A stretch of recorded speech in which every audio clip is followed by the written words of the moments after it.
Hello everyone and welcome to today's webinar, ABM without the WTF, 8 lessons from top performing brands.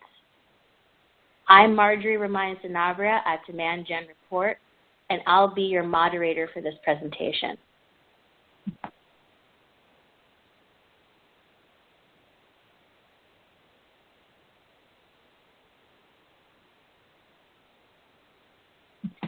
During and after today's presentation, please follow along and share your thoughts and feedback on Twitter and LinkedIn using the hashtag COSeries. All of our Twitter handles are right here on your screen. We look forward to connecting with you on social. You'll be able to tweet directly from within the On24 platform here using the Twitter widget on your screen.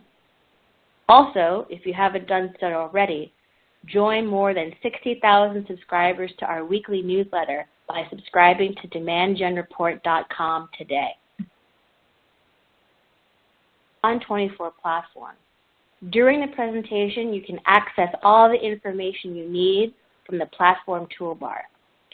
Like I mentioned earlier, you can tweet directly within the platform using the Twitter widget that's on the left-hand side of the screen. We encourage you to ask our presenter questions. To do so, simply click the Q&A widget at the top right corner of the screen.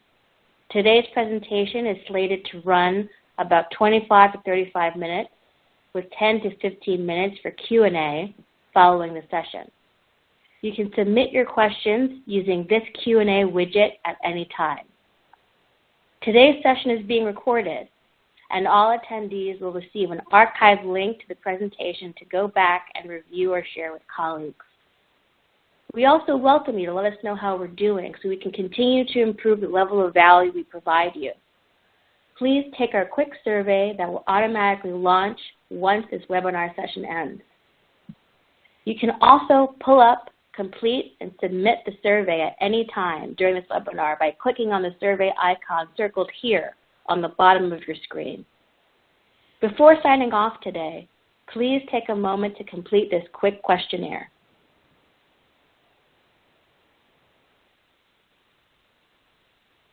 We have some great speakers for you this afternoon. Tonya Vinas, Vice President of Content Strategy and Services at Content for Demand. In her role, Tonya oversees the agency's team of content strategists and works across content creation and delivery functions to ensure on-point quality content services. She has more than 20 years of experience in B2B content development and formerly worked as a business and news journalist. Alicia Esposito is Senior Content Strategist for G3 Communications family of brands, including Demand Gen Report, Content for Demand, and Retail Touchpoints. In her role, she oversees the content and editorial strategy of these brands across all properties, including events. She also helps company partners and clients with their content strategy and creation efforts and has a passion for crafting immersive and relevant content experiences using new approaches to storytelling, interactive formats, influencers, and more. Great. Thanks so much, Marjorie, for that introduction. And thanks, everyone out there, for joining us today. We know that a lot of our clients right now are leaning more heavily on ABM strategies, just given the new climate, the new realities that we're facing as B2B marketers. But one overarching trend that's kind of emerged in a lot of our conversations, a lot of our work right now, is that a lot of folks are struggling to put all the pieces together, especially from a content perspective, hence the title of this webinar today. We wanted to get a little playful, a little cheeky with that concept of, once we develop the strategy, once we get all of our pieces in place, how do we even go about putting together a comprehensive and engaging experience and engaging story for our target accounts. So today we're going to talk about how you can do just that, the key steps and best practices within those steps. And we're even going to show some concrete examples along the way, folks who are really getting it right. So that's really a snapshot of where we're going to go during our conversation today. These 5 key areas on the slide right now are essentially all the pieces we try to emphasize to ensure a successful ABM strategy, including close collaboration and alignment with sales, which of course is a given around any ABM strategy, determining objectives and measures for success, because ultimately those are the 2 connecting points that drive everything for the fun stuff, right? The content creation, the storytelling, the themes, and those are the follow-up components that we'll be digging into. So once we know who we're trying to reach, how do we develop core messaging that drives all of those remaining elements, and how can we piece that together into a immersive multi-channel journey that includes, priorities around digital and also the more quote-unquote human touch points, which of course is sales engagement, sales conversation. So we're going to show how we can orchestrate all of those pieces and use rich content that engages and empowers the audience through conversion and beyond. So we'll be getting into that whole loyalty loop, so to speak, and how content drives all of those different stages.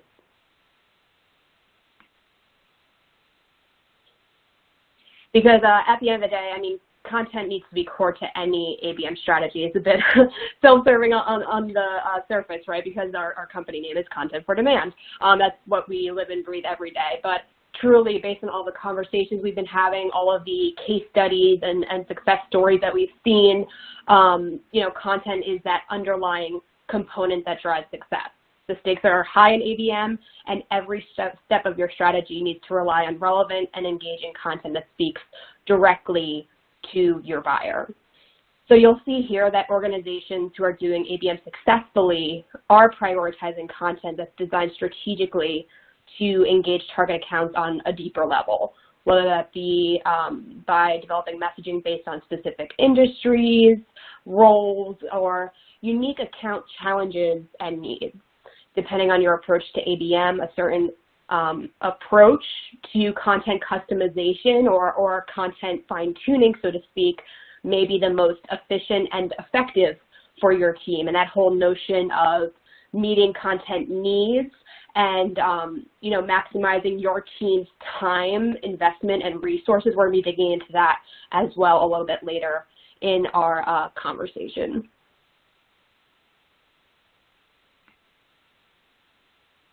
So this first step, of course, as I noted earlier, is really foundational to any ABM strategy. It's essentially ABM 101, right? So I'm not going to dig too deep into this, but really the key thing that I wanted to call out here is that as you collaborate with sales, the key next step is outlining the objectives for your campaign. What is your intent? What are you trying to accomplish? Because that ultimately trickles down into how you're going to be measuring success, what metrics you're going to be relying on to gauge that success, and you can essentially reverse orchestrate it to determine what type of content you need to ensure that you're ticking all those boxes, right, that you're getting those metrics that you need to gauge success.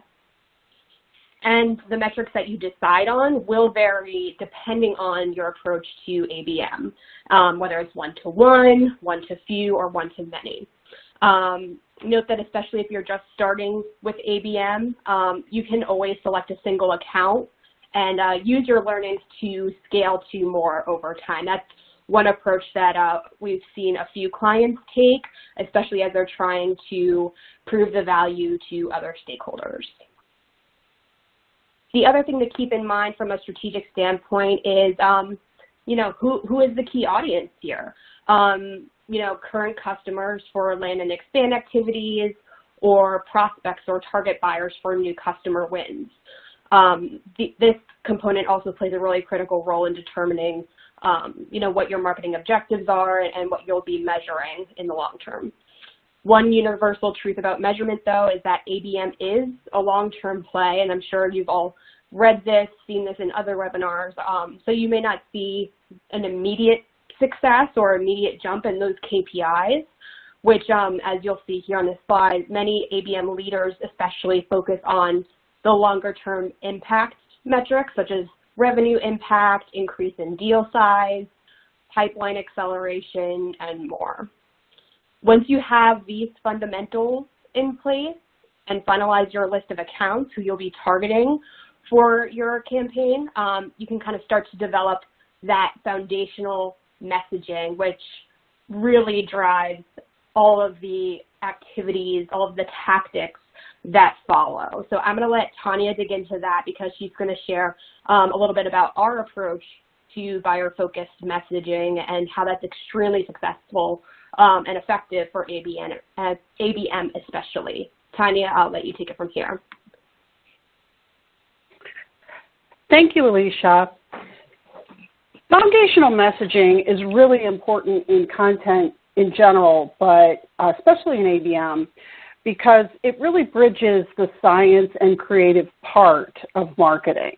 You have your data on behaviors. You have your data that determines who your targets are going to be. Now what are you going to do? And when you think about it, every single example of content consumption is actually a one-to-one experience, even if your ABM program is one to few or one to many, because nobody can use your eyes on your behalf, use your ears, use your brain. Content is consumed by individuals. So that's what messaging does. This is an example of one of our messaging tools. It's a very simple one that maps two major pain points over the buyer's journey. In this case, we're showing a 6-stage buyer journey. And as I said, this is what's going to take all that scientific part of ABM and really turn it into stories that resonate with individuals. Hopefully, you'll have some qualitative and quantitative data that already exists about your targets. And why that is important is that this is what can help also bridge that sometimes divide between marketing and sales. You can take that data that you have and turn it into messaging, and through this exercise, align sales and marketing. You can get some of that quantitative and qualitative data actually from the salespeople. You can have it within your marketing function. Perhaps your product specialists have it. Perhaps you have some research on buyers themselves and some third-party research. The first step of putting together messaging is to gather all of that information. The second step is to distill it, and that's where you will be working with your sales team to decide what are the most important messages. And what are these messages, what types of these messages can fit together and become a narrative that can be used for content development, amplification, and distribution. If you are not able to align yourself as a team on what the messaging should be, take a pause and work through this process until you do. And that's what the third step is. Once you distill the information and gather the information, then distill it, start to produce the messaging and review it and revise it and get it to the point where everybody agrees to it. As I said, this is just one example of messaging. We use this when we have a persona, but we also have other versions of messaging, and you will probably do deeper messaging if you need to. For example, you could have messaging that points out specific barriers to progression through each stage of the buyer's journey and proof points that can compel the buyer to move through that stage. Sometimes we go that deep. You might even have different versions of your value proposition in your messaging document that can be incorporated into different types of content.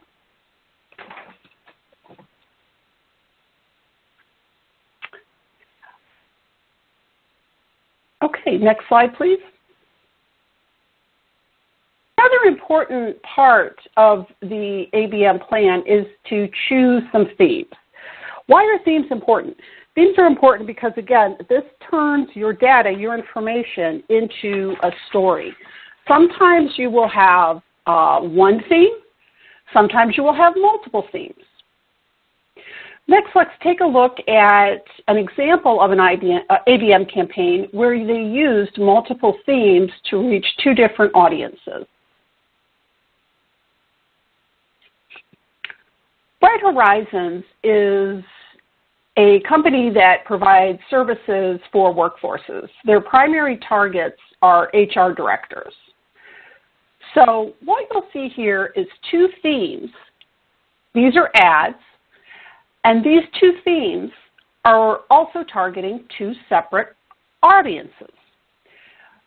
On the left, you'll see a theme that matches a service that Bright Horizons provides for emergency child care. You have your regular child care, but what happens if you're a nurse and you get called in for a shift? On your right, you'll see representation for a service that they have for education and certification. So these were the two kind of target products in this program. The audiences were healthcare and non-healthcare.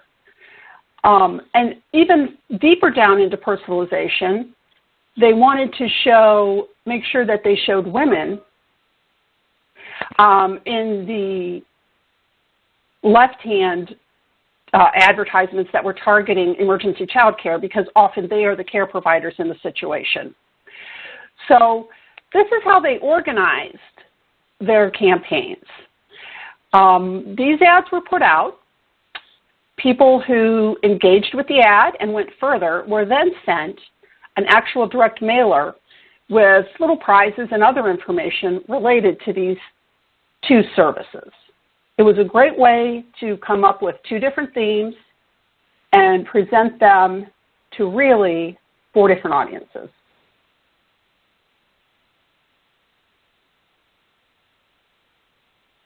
Great, thanks, Tonya. And funny enough, this is actually another ABM campaign example targeting HR leaders. This is from OC Tanner, and they spoke at this year's B2B Marketing Exchange. And I just thought this was a really great example of buyer-focused theme work that was also a bit broader, right? They didn't dive so deep into the different industries as your example did, but they really wanted to develop a theme that helps boil down the passion that HR leaders have and the need to create culture building programs for their people that ultimately help them feel that connection to the business, help them feel fully engaged in their work. So they used this phrasing, Rise and Thrive, as the connecting point or the linchpin of all of their touch points, all of their promotional materials, and it was kind of the hub messaging for all components within this campaign, whether it's through thought leadership assets. We did personalized videos from executive leadership, nurture emails. I just thought it was a really powerful tagline and theme that encompassed their objectives in a really powerful way. So again, just going back to your example versus mine, I think we show how you can kind of take a very high-level approach to buyer-focused themes, or you can drill as deep, getting into those industry and solution-focused nuances as well. Again, really laddering up to your objectives, who you're trying to reach, and ultimately what your goal is for that campaign.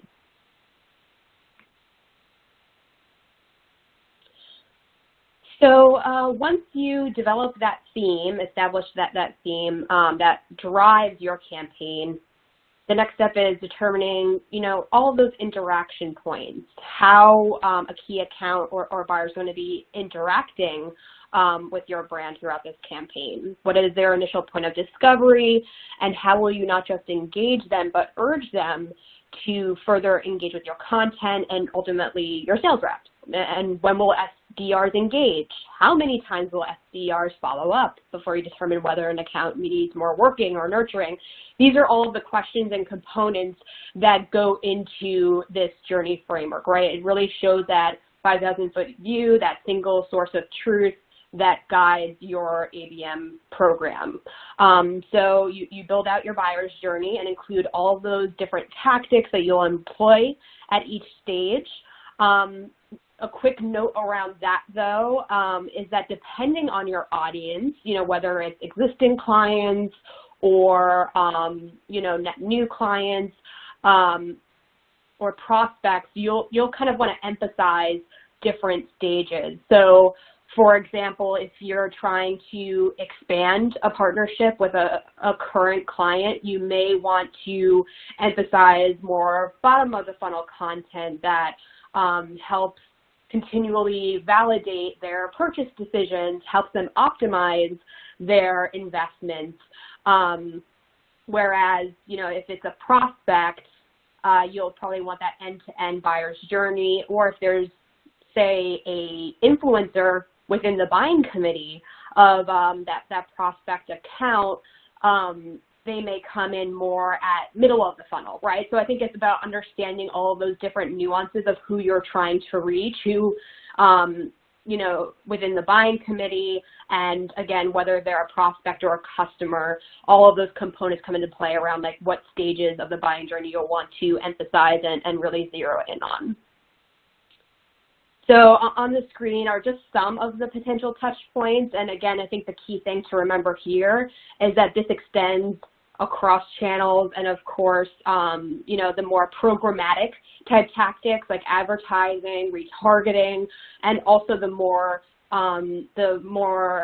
human focus or more personal touches that go into ABM, which is why it's so powerful. So it could be direct mail, it could be one-to-one conversations with SDRs. It could be a virtual happy hour now. Those are kind of all the rage right now. So really playing into all of those tactics and figuring out what will resonate best with your target audience and filling those components into that framework.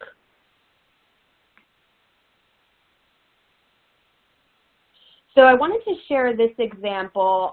This is an ABM process model, and this essentially includes everything, from a client of ours, some work that we did for a campaign. This includes everything that they need to get their ABM program up and running, including target account criteria, developing tactics and execution, and then the metrics ultimately that'll be used to gauge success once the program is launched.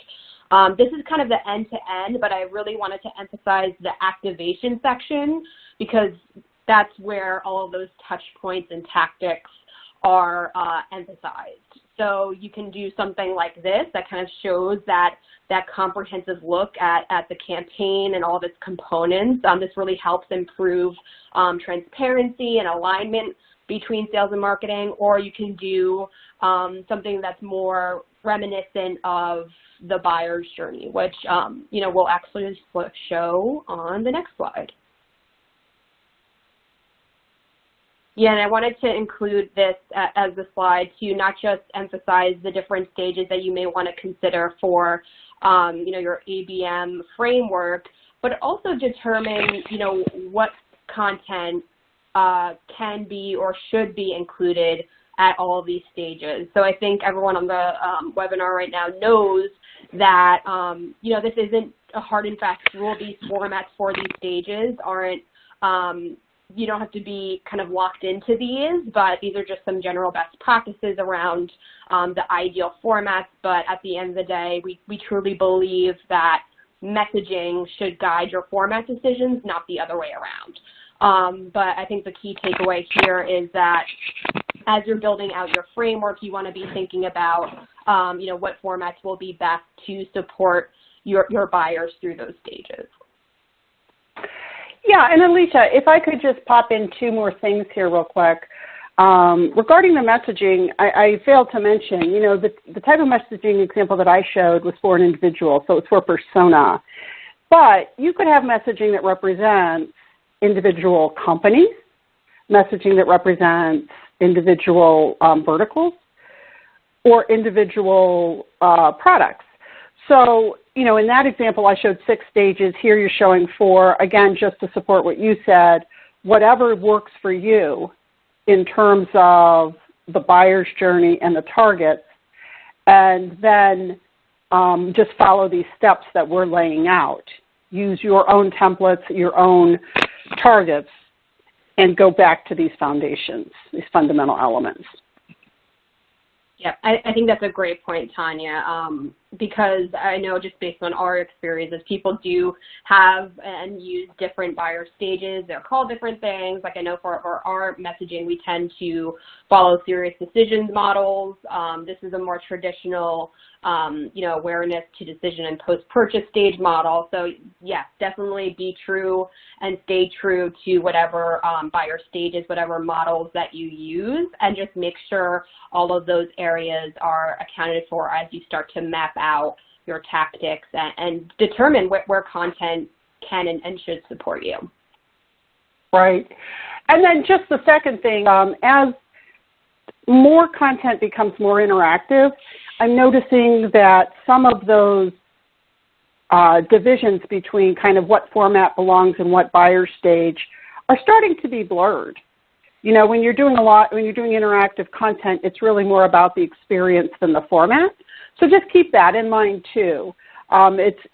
We see often an interactive infographic as sort of a solution stage graphic, whereas, several years ago, you really wouldn't use an infographic in that stage, and infographics were a very defined type of format.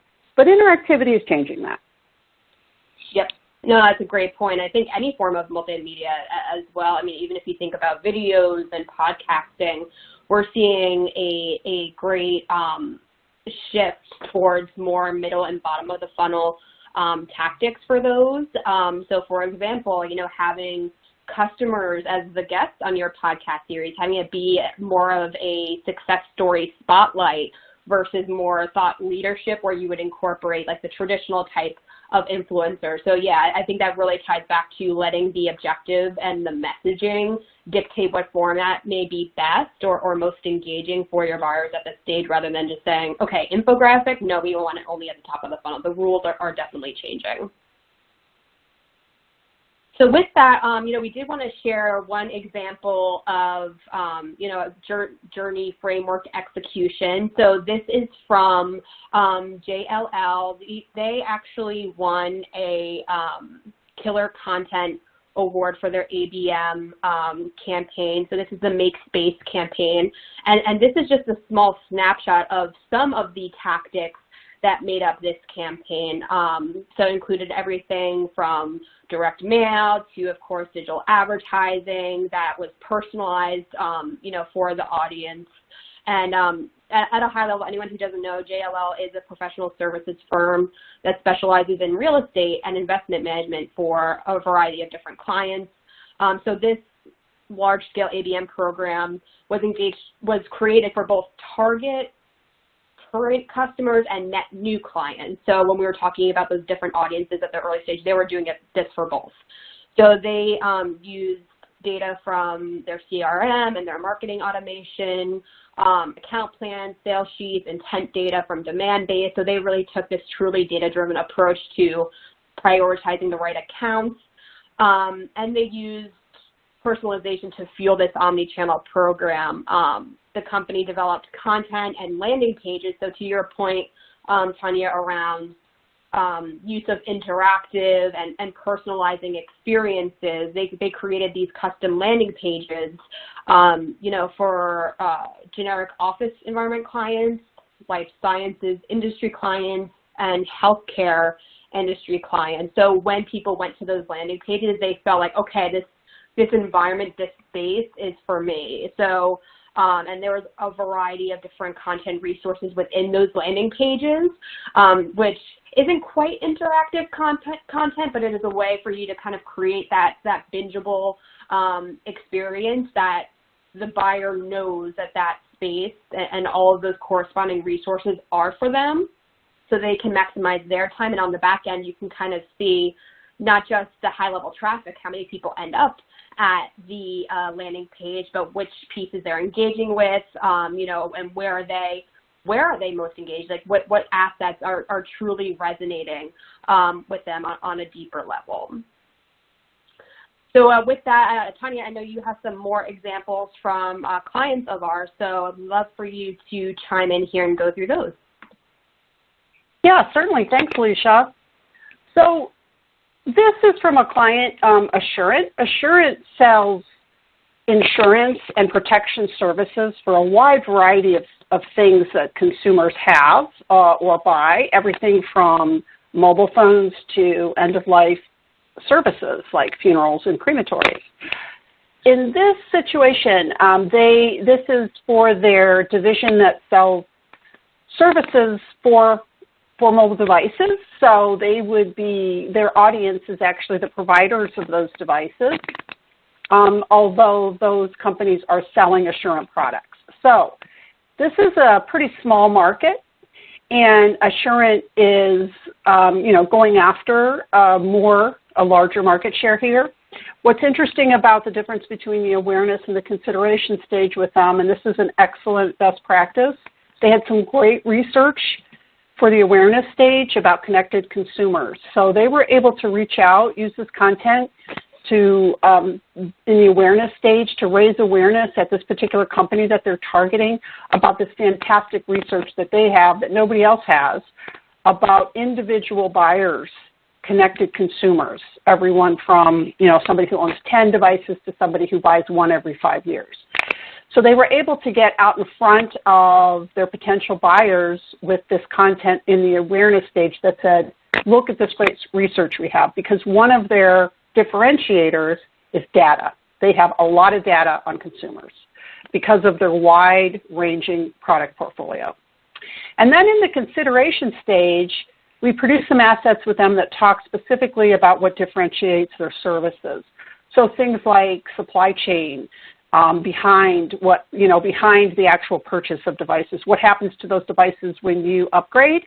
Well, that company still has an asset it has to either make more money on or get rid of. So the consideration phase, we actually went down into more of their services and talked about specific pain points related to those products and the problems that they solve.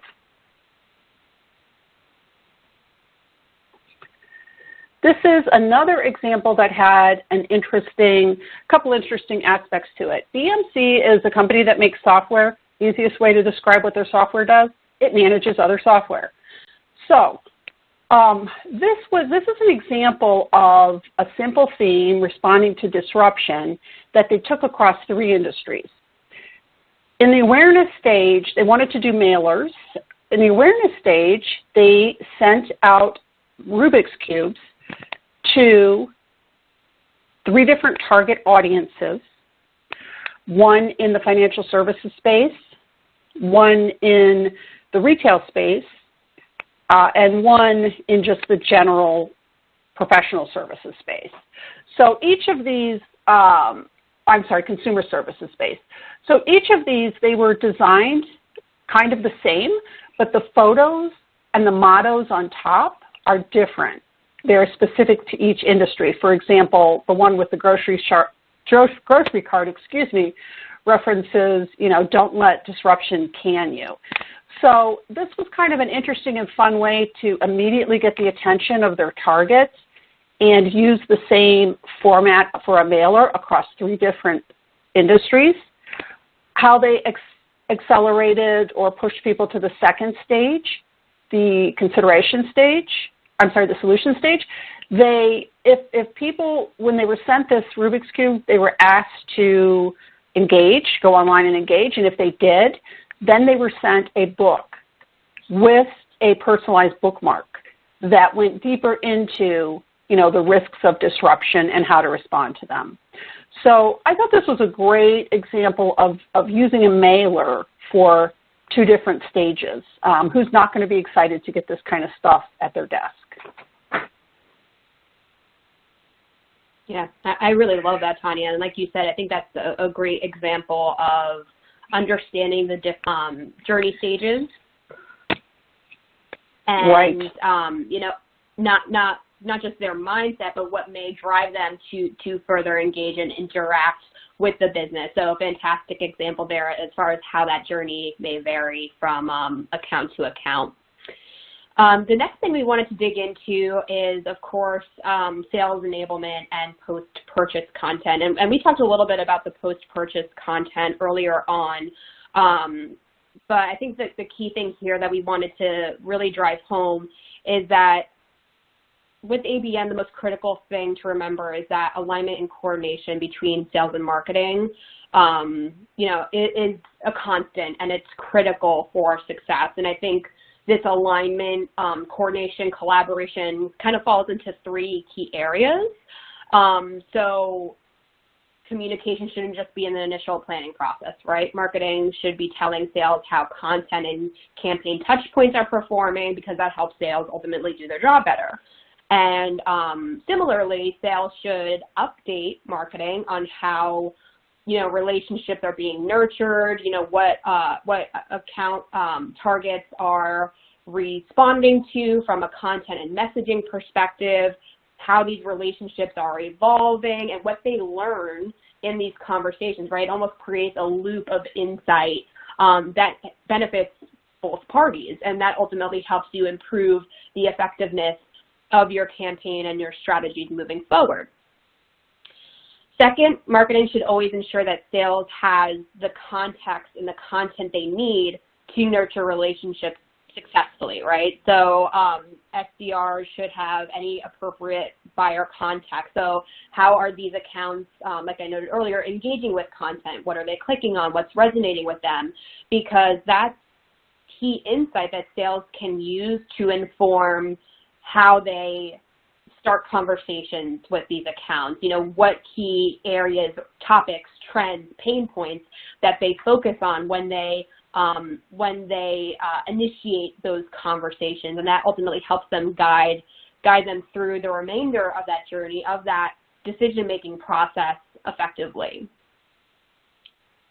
And then finally, to that end, I think the one thing that we talked about earlier that I really want to emphasize is that with ABM especially, the journey doesn't end with conversion, right? Like once they go over the finish line, it's not like, okay, good luck to you. You really have to continue to validate the buyer's decision-making process, because after that initial conversion, that's usually when buyer's remorse sets in. Tamsin Webster, who's fantastic. If someone listening doesn't know of her, check her out. She's fantastic. She talks about the red lights in the decision-making process, and buyer's remorse is definitely one of them. They kind of start to question whether they made the right decision. They often panic if they're making a big investment, like what if this doesn't work out? What if we don't see as much value as we were initially told? They're the ones on the line, right? That's why we think it's really important to incorporate buyer enablement content, in your content strategy, in your sales enablement strategy, and it can span across a variety of different formats. So it can be podcasts, like I mentioned earlier, spotlighting client success stories. It can be video tutorials with, product developers. So people feel like they're getting in-depth and exclusive information to help them optimize their investments.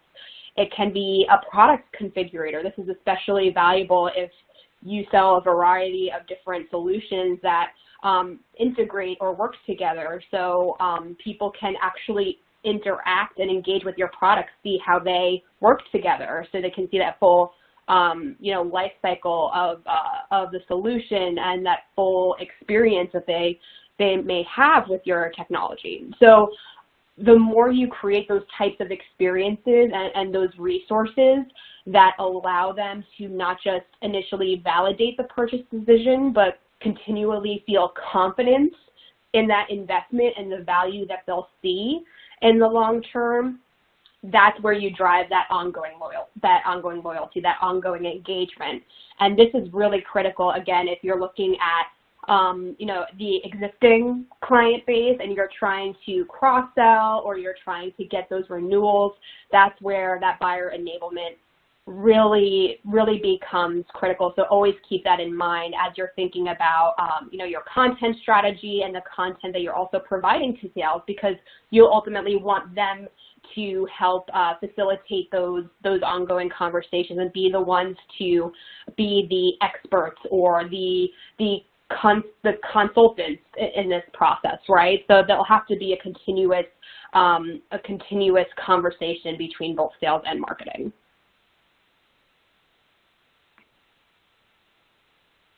So one example I wanted to share here, this is actually an example of sales enablement content. So these are personas from Power Objects, an HCL Technologies company. So Power Objects delivers Microsoft business application solutions and the Dynamics 365 workloads and offers service support, education, and add-ons. So we worked with Power Objects to create 4 core financial services personas and messaging for marketing campaigns, and most importantly, sales enablement. So at a high level, these personas are used to help the sales teams better understand the mindset of the folks in the typical buying committee, right? So determining who they're speaking with and identifying the key messaging elements they'll want to bring through in their emails, in their phone conversations, all those different touch points that sales will be using. So I think the key thing to call out here is these were also used for essentially their channel partners, right? So that's another effective use case. If you're operating in a channel network, having a resource to ensure, consistency of messaging and that all of your reps are zeroing in on the right value propositions and most of all the right pain points so they can have more effective conversations. So going back to our earlier point around buyer-focused messaging, having persona documentation like this, even if you just have high-level profiles, it's really effective to ensure continuity of that brand journey or that brand experience that you're creating with your ABM campaigns. In all of this, I think one big question here is, well, okay, there's a lot of opportunity, but how do we even start to create all of this content, right? A lot of you may be dealing with squeezed budgets or lost manpower. So I would love for Tonya to chime in here because I think we've done a lot of great work around helping companies maximize their time and their bandwidth. So Tonya, why don't you weigh in here if resources are concerns for some of our viewers? Yeah, absolutely. So one of the things that you can do is plan for reuse, which is, for example, what we saw with the previous example with the Rubik's Cubes. It's the same design, but redone. And I would suggest that you definitely look at repurposing and modularizing content if you have limited budgets, because that's a lot less expensive than making specifically unique content or mailers for each target group. So you can still do your messaging around pain points and then target for how those pain points demonstrate themselves or how they're felt in the different industries. You know, how lack of resources feels in healthcare versus financial services versus the manufacturing plant. You can have a tight budgets theme, but tell a different story across each of those verticals. So definitely think about reversioning from the beginning. The second thing is go through your content library and identify what you have that you can update for ABM campaigns. You know, Alicia, we do a lot of content audits for clients, and a couple of things I'm always surprised about, but one of them is how much great content there is. And I think that our clients often are. They don't realize, they've seen this ebook 9 times. And even though we do use a lot of research to measure engagement, measure downloads, those types of things, you don't just look at that because you, again, are going in this with kind of a different mindset. It's an ABM campaign, so there might be an asset that you've made that hasn't performed well in a general sense that, that's exactly what we need to do for our target here. So do take a look at what you have and see if anything can be repurposed.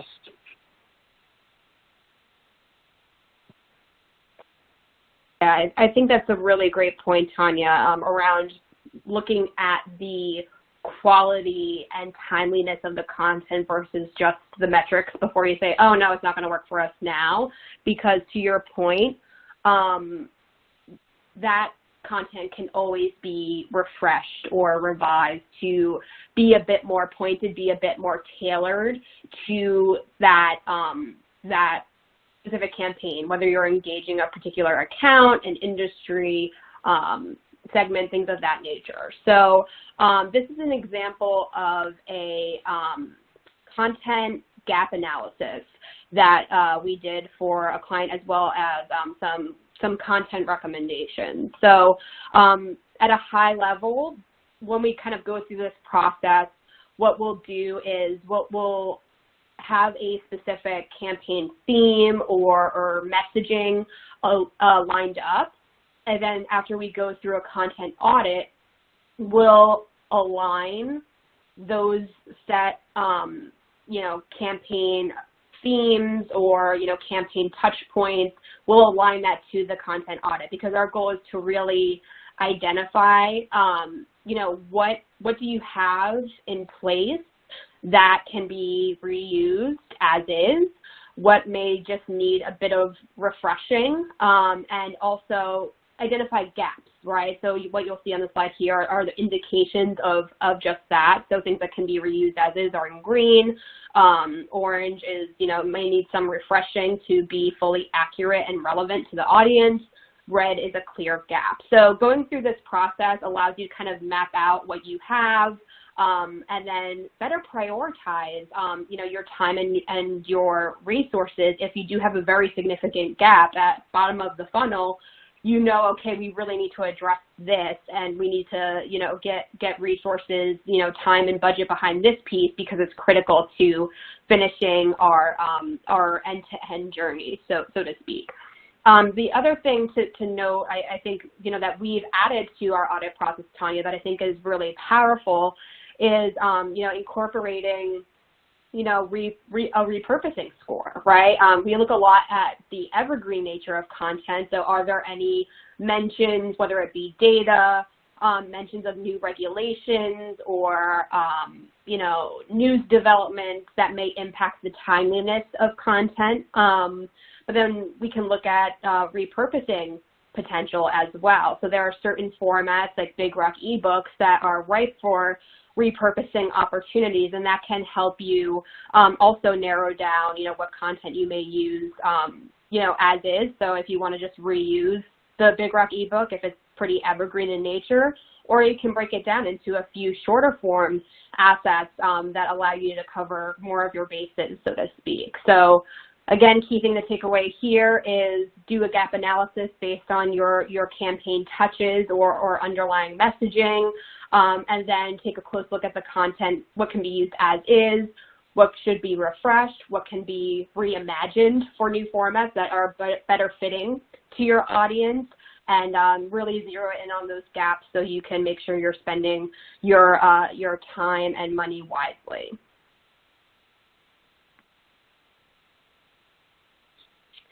And then the next thing I did want to bring up is, of course, the ever-expanding variety of tools, platforms, technologies available to kind of help you achieve that scale with your ABM. Again, if you're in that camp of folks that want to do one-to-few or one-to-many, it takes a lot of time to stand up, highly relevant, highly personalized experiences. So having that scale is crucial. So you can achieve that in a few different ways. So interactive platforms or interactive experiences can kind of help you create those immersive journeys that are relevant to industries or individual buyers in a scalable way. Platforms allow you to seamlessly personalize a variety of client landing pages, whether that be for industry or even specific companies, right? Nothing screams relevance more than that. Finally, the other area that we're hearing a lot about now is just the use of intent data. And we've helped, a few folks kind of hone and optimize their content messaging based on what they see in the form of buyer behaviors. So one client, for example, uses 6 Sense and tracks display ad performance, the display ads that they're using to promote their content.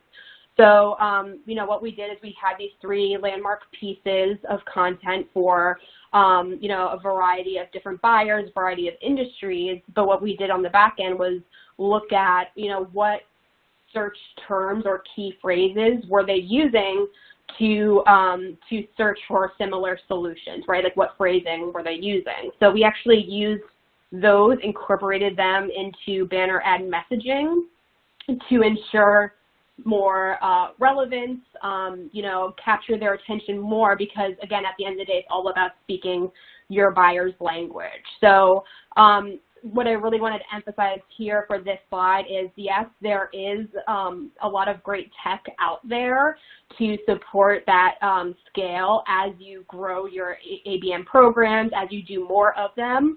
But at the end of the day, you really need a sound content strategy to fuel all of these different touch points and make sure what you're learning from these platforms on the back end, everything from clicks to engagement to actual search behaviors and intent signals, that should really be informing the content that you create as well.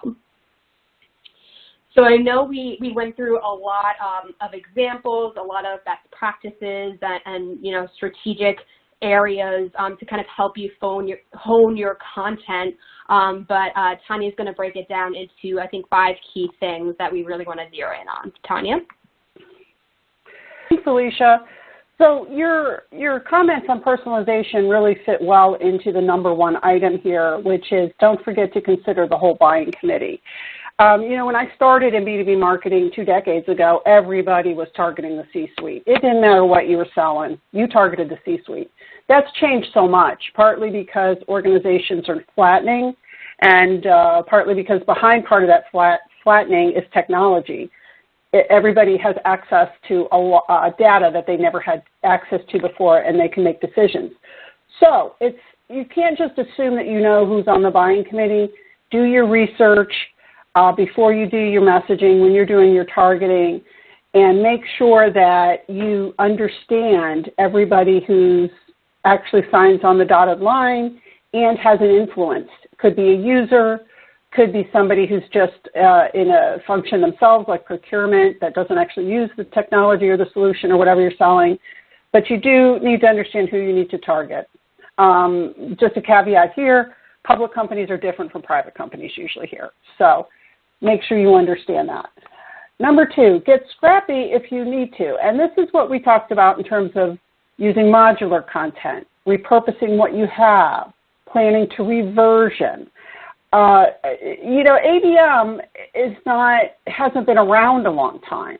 There's not one size fits all templates to use. There are guidelines as we presented here. So feel free to look around and see what kind of resources you have and how they fit into what you're trying to accomplish. Number 3, this is a really important point. Look at the entire loyalty loop. And remember that you're building relationships here. This is different from demand gen, where you just want to get a list of leads. You're building relationships, so relationships don't end after a purchase. The last 2 relate to expectations. Of course, assess the content over time, how it's performing, and make adjustments. You want to give it a decent amount of time, and you want to look for engagement and behavior here.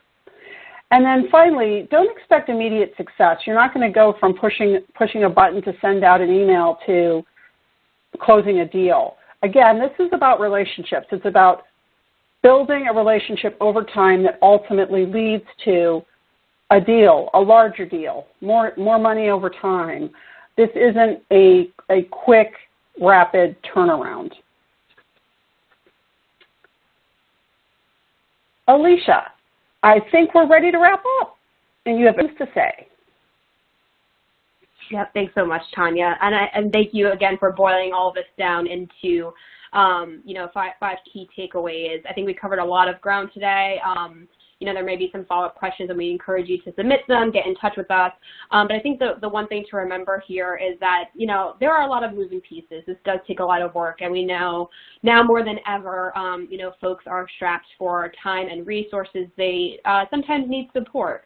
So a lot of folks do outsource that, for developing content, developing overall ABM strategy, and for designing the creative and campaign themes. So essentially all of the core things that we talked about today, a lot of your peers are seeking support in that way. So if you do need help, we of course are here to help. We are a content strategy and creation agency focused solely on B2B. So we know the ins and outs, the complexity of different industries, and the nuances that go into engaging a buying committee. So, we hope this is the first of many conversations that we have with you, especially if you're hoping to ramp up your ABM efforts. And hopefully, if you're just coming to this webinar, even just to get some ideas, inspiration, and best practices, you feel empowered and excited to turn ABM from WTF to FTW for the win, and that you'll feel empowered to position your team for success in the long term. So on behalf of Tonya and myself, thank you all so much for taking the time. If you have any follow-up questions, again, feel free to shoot us a note on Twitter, submit a question in the On24 platform, or our emails are also on this slide right now, so feel free to get in touch with us. With that, I'm going to shoot it back over to Marjorie. I think we may have time for one or two questions. Yes. Thank you so much, Tonya and Alicia, for that great presentation. We received so many great questions from the audience, but before I get to those, I'd like to remind everyone again to please share your thoughts and feedback before logging off today. You can do so by clicking the survey icon. The survey will also automatically launch when the session ends.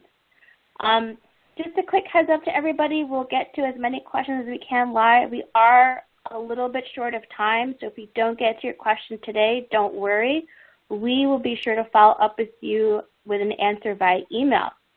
So we're only going to do one question today, and that is, what are the best formulas to use to create scalable ABM content?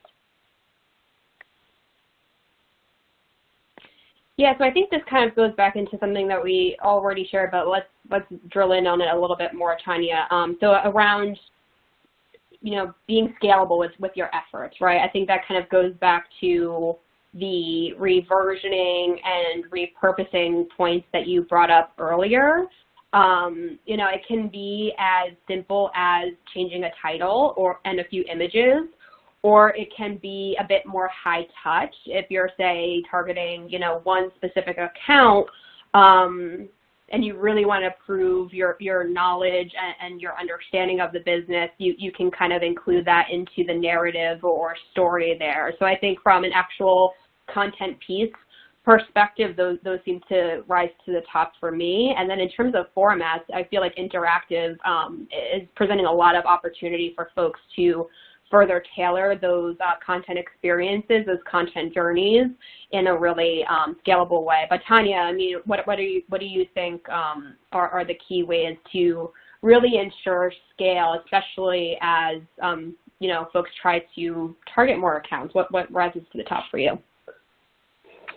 Well, I agree with everything you said, Alicia. And then from a big picture point of view, start small if you're new to ABM. So start with one campaign. Start with, the most pressing or the area where it's most likely to make a difference. And use that effort to learn so that you are more informed when you do your second campaign. Use that effort to learn while you go, and when you learn from that, go to your third campaign.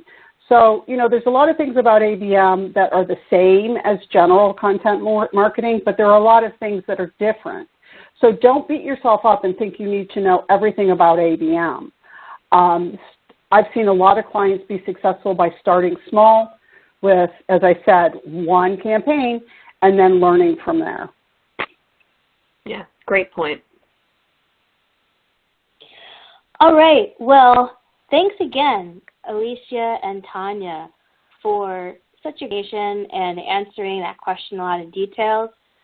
We also just want to say thanks to everyone who joined us today. We really enjoyed having you, and please be sure to join us for our next session, 5 ways to use a shift in the market to your advantage, on May 14th at 12 p.m. Eastern. We look forward to seeing you again soon. Thanks everyone again, and have a great rest of your day.